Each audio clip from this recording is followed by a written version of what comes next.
All right, what's up, everybody? So we're back with Derrick again.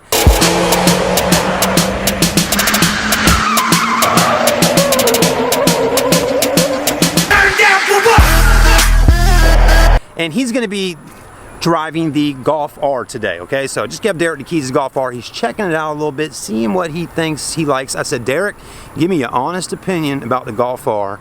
Let me know what you think. We're gonna take it out for a test drive when he gets finished looking at it. Right now, Derrick's in the back seat back here. Derrick, how tall are you? 6'3.5". So 6'3", 3.5, right around there. Pretty big guy. The seats, you know, I was the one driving this car prior, so the seats are still in there. I'm about 6'1", whatever. And is it tight back there? It's a little tight right now. Yeah. I'm not sure how far the front seat's pulled up, but I mean, it's not uncomfortable, but for a tall guy, obviously, any time in the back seat's kind of rough unless you're in an SUV. Right. So a little bit tight in the back. So for the size of the car, it's actually pretty impressive. Mm-hmm. You kind of have the seats are kind of bucketed back, so you kind of have a little more leg room. Yeah. Let's see how he does when it comes time to getting out. Not too hard. Taking the fact that I'm old also, so it takes a little longer. A lot of y'all watching the video probably know about the Golf R. You know, you've checked it out, you know, you're a Volkswagen fan.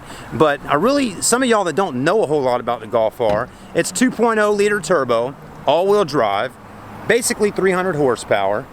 You got all LED headlights in the front, I mean completely. It's a beautiful vehicle. Now what are you looking at right now under the hood, Derrick? Just checking out how the engine's set up. See the turbo in there, so you know, turbocharged, obviously. Just kind of taking a look at it. Haven't seen this vehicle yet, so just kind of get my eyes on it. And this is why it's interesting, because he's getting to look at some stuff he hasn't been in, hasn't driven before. You know, I've driven pretty much every Volkswagen, so it's nice to get a reaction from somebody that hasn't ever even driven a Golf R, and that's what we're going to do today. For some of y'all that are new to the channel, Derrick, he earlier today drove in the Tiguan SE with us.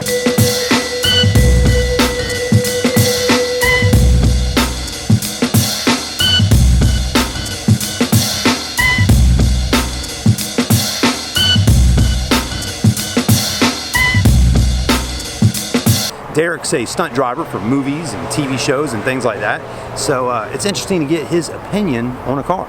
And as you can see, he's checking out the suspension, the wheels. I mean, it's a beautiful car. It really is. I like it, but I'm trying to figure out why isn't Volkswagen selling enough of these. This car's been on the lot now for several months. It's just not one of our top sellers. You know, could it be the size? Could it be the look of the car? Because it's, you know, maybe it's not real crazy looking with massive spoilers and things like that. Could it be the price? Just so you know, Derrick, this car retails out at $41,615. As some of y'all know, if you go and buy a brand new STI, it's right in that $40,000 range. So, I mean, these cars like this, they're not cheap.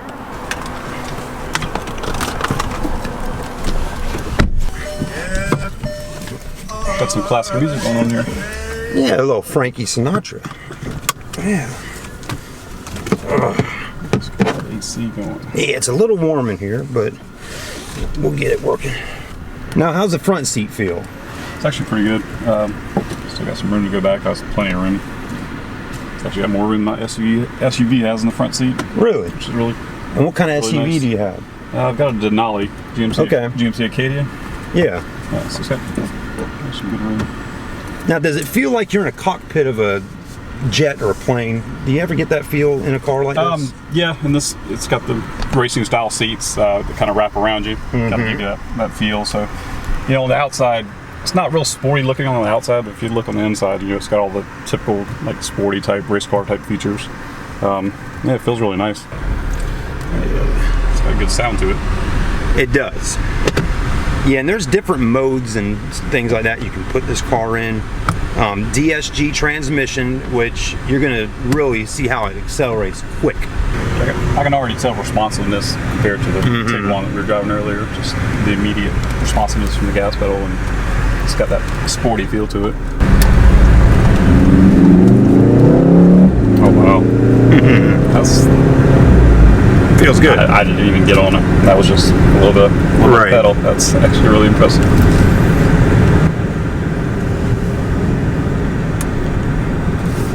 Yeah, it sounds good. Oh, it sounds great.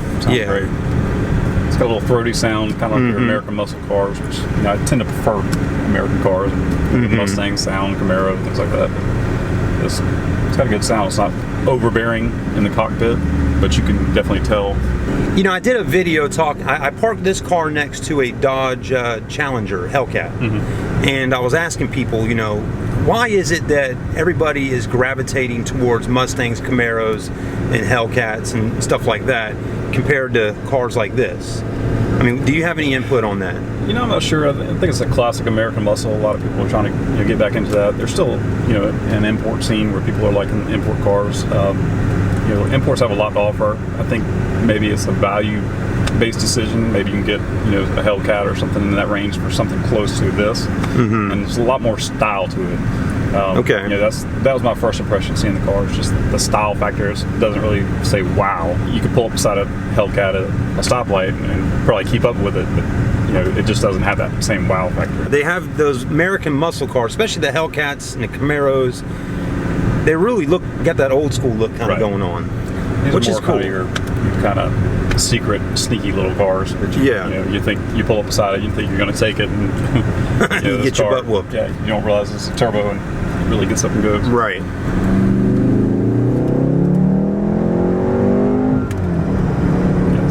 Yeah, it's pretty strong. That's very, very impressive. More than I expected.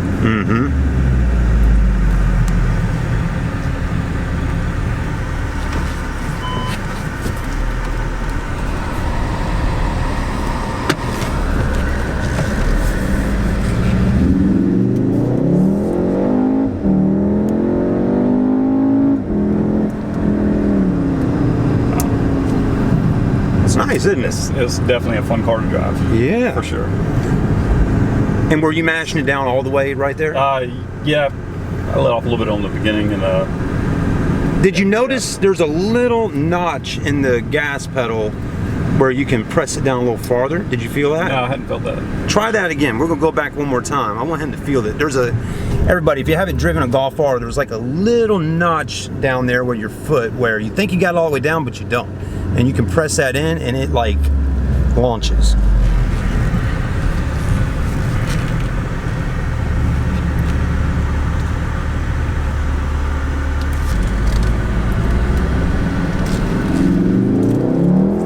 Feel it? Yeah. Felt it that time. It's super smooth. There's no jerking in the transmission. Like you don't feel the transition at all from gear to gear. I mean, you can hear it, but you feel nothing. It's just so smooth, and it rides smooth, like you would expect a car, like this with the suspension. It's got independent rear suspension, so I mean, it just floats. Yeah, it's not real bumpy. No, it's not at all. It's like I was expecting it to be a lot bumpier and actually feel the road more. You can feel the road to control it, right? But it's not like a race car where you're just bouncing around and getting jarred around. I mean, it's super comfortable.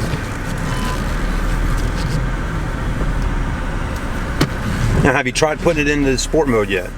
I did. I had it in sport mode. Okay, so it was in sport. So that was sport mode. Does it have paddle shifters? There you go. So it does. Yeah. That's nice. Didn't know it had that feature.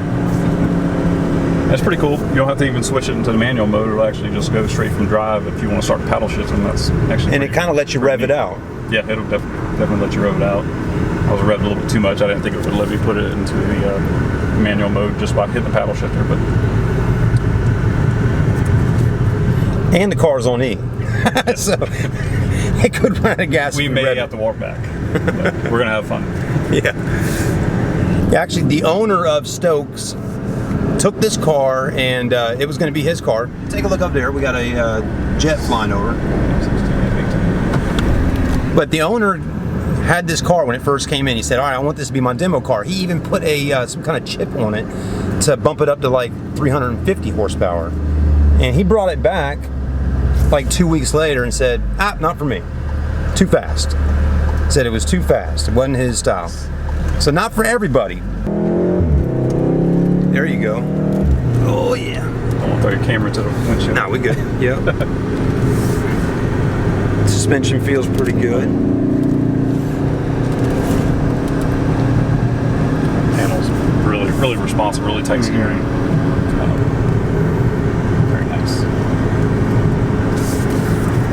good on a good mountain road. Be a fun car to drive. For sure. Yeah, what's that one up in North Carolina? The Dragon's Tail or something? Oh yeah, that'd be neat. What do you think of the layout on the interior? I like it's nice and clean. It's literally, I mean, it's awesome car. I'm very surprised. Like I said, I told you my initial reaction just to the look of it. Right. That's the biggest part that I didn't like. But as far as driving it, I mean, this is probably one of the better cars I've driven in a long time. I'm super impressed. And all day up and down this road until you stop me, the cops. Yeah.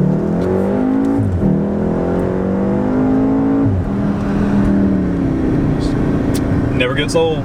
Never gets old, man. This is great. Yeah, this is a nice car. I mean, I tell people, go check them out. If you can put a smile on my face driving a car, that's impressive. Now, could you do some stunt stuff with this? Sure or would it make it harder to do it?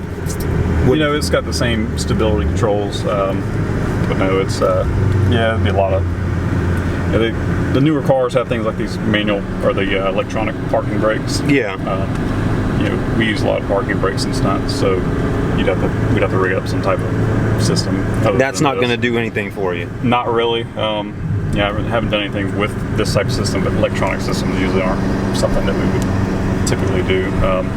Usually hook up like a manual, like a hydraulic type brake in a car to use, so we can lock the wheels up, things like that. So yeah, that would probably eliminate that, but it's all-wheel drive also, so it's probably going to be hard to get the brake loose. Right. You know, but for driving it just speed, to, speed. But yeah, for drivability and fun, and I mean, I feel like I'm driving a sports car. Right. You know, it just doesn't look like a sports car on the outside as much. Yeah, the steering wheel's got a nice feel to it. Yeah. It's nice and thick. Yeah. Yeah. It's got your little bumps. Easy to grip it. Definitely good. Now, how's Really blind spots on this one? Really don't have very many blind spots. Not too bad. 2 pillars on the back is about it. I really like this mirror. It's nice. It's doesn't have that traditional big black frame around it. It's almost like your sunglasses with the frameless sunglasses. Yeah, I do like the mirror on it. That's yeah. And it looks like it's got a pretty good sound system. See some Fender speakers in here. Yep. It's got that going on. It's got, I think they're 19s. I think the wheels are 19s. 35 19s, I believe. Now, does a bigger wheel help with performance? You know, it can.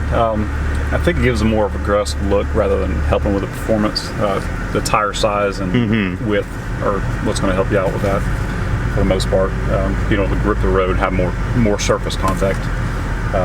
The actual size of the tire is not as important. But it does fill up the gaps in the car. It makes it look a lot sportier. Now let's see how Derrick does backing this car into a parking spot. He should be fine. If not, I'm not going to revoke my license. Do you ever use the backup cameras when you're backing up? I still don't. No. I'll glance at them, but I still don't need to really stare at that. I look at the mirrors. Would you say the safest way backing a car up is still looking at the mirrors? I would. I mean, the technology is great. It gives you warnings, but still, I mean, it's not going to see everything. And just, you know, I like the feel of being able to see what I'm, you know, knowing for sure there's not something back there the camera's missing, but you know, you've got your warning beeps and it lets you know when you close. And I've backed it up. Plenty of cars I've backed up just using that system, and you know, they always stop me, you know, millimeters away, and they're pretty accurate, but still like the traditional using the mirrors and, you know, the fail-safe the manual way. Still old-fashioned that way. All right, guys, stay tuned. I'm gonna have Derrick drive a plain Jane Volkswagen Jetta. Let's see what he thinks of that.